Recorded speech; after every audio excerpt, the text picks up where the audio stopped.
Si Palito nasa.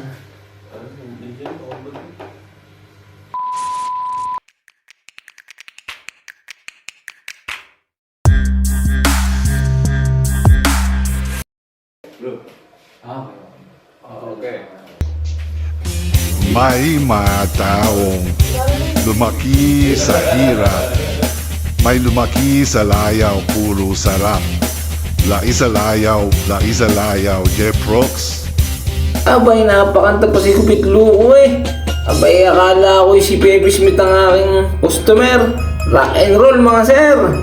Bago pala ang lahat, binabati ko kayo ng isang magandang araw saan mang sulok ng mundo mga sir.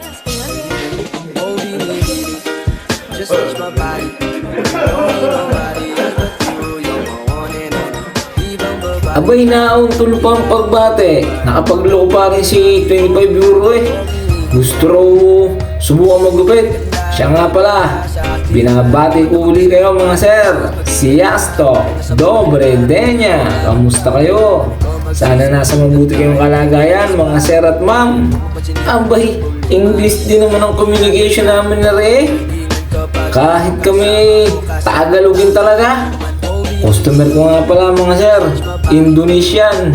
Ang mukha natin. Ari nga pala ang customer ko na rin. Ang tagal akong pinag-intay eh. Katakot-takot. Abay, ang tagal na rin maghanap sa Google ng mga kanyang gagayahing style.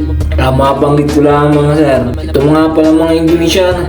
Ang hilig magluto ng maruya. Maruyang napakakunat, sinasawsaw sa ketchup. Abay, silip din naman sa kanyang camera ng cellphone eh kung may nagbago. Ay wala nang magbabago dyan sir. Kaya naman, abay masisisi pa kapag hindi ko nagaya yung picture sa Google. Paano ka magagaya? Amerikano yun.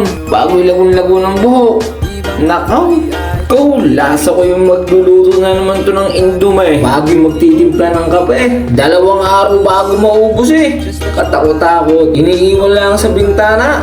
Abay, tapos na pala. Marami pang kuwento eh. Maraming salamat po sa inyong panonood mga sir. At ma'am, makikilike po sana, makikishare din. Comment. Laki ng hakbang eh. Talaga namang hapis na hapis tong si Indonare. Ayaw magkakain ng tulingang sinaing eh. Habang nakaluko ka, sir. Paano? Salamat po kung kayo po ay nakaabot sa part ng video na ito. Maraming salamat, Jaco Yem!